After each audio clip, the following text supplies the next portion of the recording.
go! Hey guys, welcome back to Bible Fun with Friends. Today we're studying Judges chapter 13. Let's get started. So today's chapter starts out with a bang. Verse 1 tells us right off the bat where we are, what's going on, the status of Israel, and it's bad news. It says, "And the people of Israel again did what was evil in the sight of the Lord. So the Lord gave them into the hands of the Philistines for 40 years. These Philistines are going to be a problem for quite a while, actually. And so the Lord decides he's going to send the final judge. This is our 12th and final judge. And John's going to do a little recap of the chapter. So Manoah is Samson's dad, and that's our 12th and final judge. And so him and his wife was Barren. Was a barren. The Bible does not give her name, and we were just discussing as a family, and Daddy says her name is Womanoah. Manoah, Womanoah. We said, save that for your dad jokes. Okay, continue, John. And so one day, this angel appears to Womanoah and says, I know you're a barren. And she's like, yeah, I knew that. And then he says... So what does barren mean? It means they don't have children. Yeah, she hasn't been able to have a kid yet. But he says, well, not for much longer. That's right. And he says, but there are strict rules about this child. You must not drink from the vine, eat anything unclean, or cut his hair. And so she's like, okay, yeah. And so she runs back to Manoah and says, you won't believe what I just saw. And basically he's like, he's just like in shock, and he's like, I want to see it for myself. So Manoah tells God that he wants to see what his wife has just seen. He said, please send that angel again. And it does come, and basically it repeats the whole thing, and then Samson's born. That's right. Cool. So these rules that this angel gives to Manoah's wife, Womanoah, and to Manoah, are actually known as the Nazirite vow. And these rules are followed by, usually older people choose to make this decision. But the angel of the Lord, the angel of the capital L-O-R-D, is the angel that comes to them and gives them these instructions, because Samson's supposed to be special and supposed to be set apart. And so he comes to the wife. The wife tells the husband's like, hold on, what? I want to see this for myself. This makes me nervous that we're going to get a kid with these special rules. I want him to tell me the instructions again so we can do our best to raise him the way we're supposed to.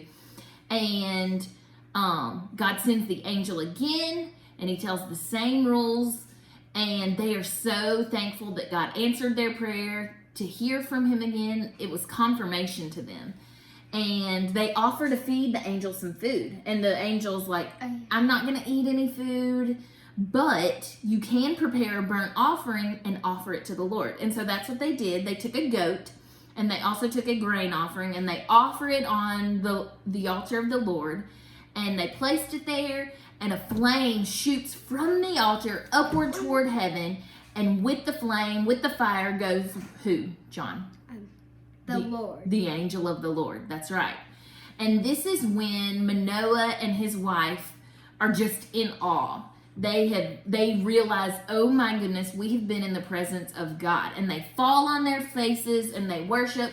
And so this is an important thing as we read through scripture. When we see the Bible say the angel of the Lord, and Lord is capital L-O-R-D, that's always talking about Yahweh, God, the one true God.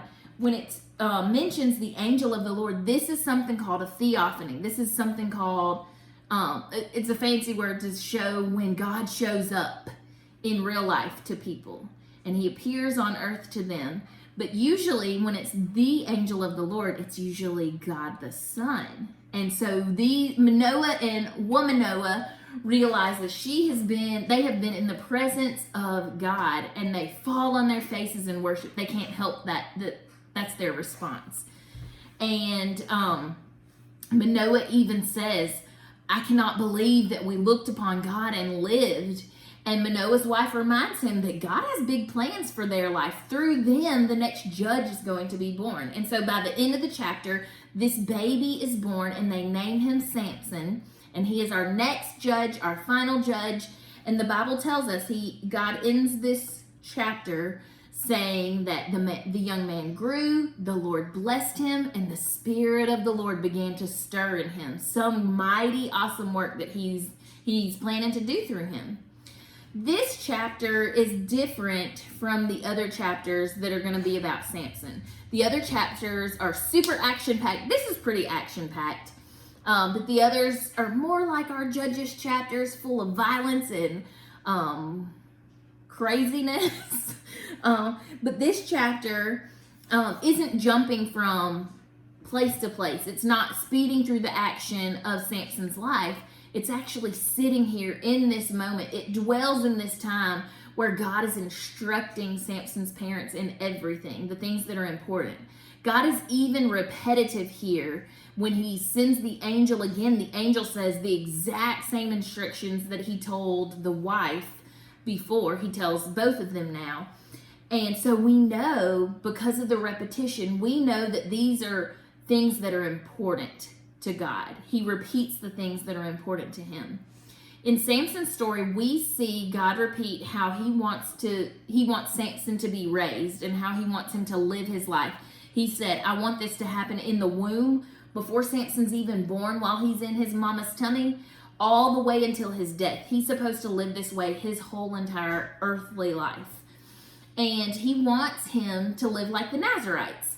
What's interesting is that the Nazarite vow is usually one that is chosen by men to follow later on in their life.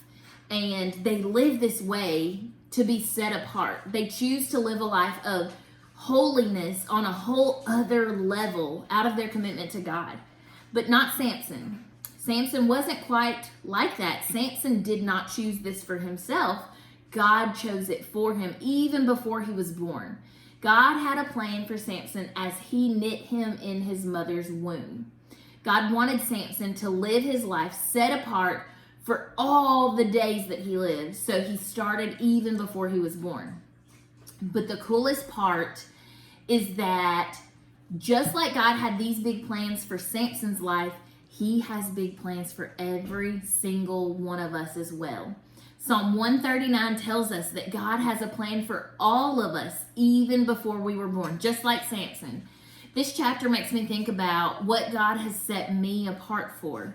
These are some things you can also think about. What are the plans God had for my life even before I was born? Am I living set apart and closely enough to God that I'm fulfilling those plans? Are there things in my life that God has called me to do that I'm not obeying? And if so, I need to pray and ask God to help me to obey those things, to help me to fulfill his purposes that he has for me, that he chose for me even before I was born.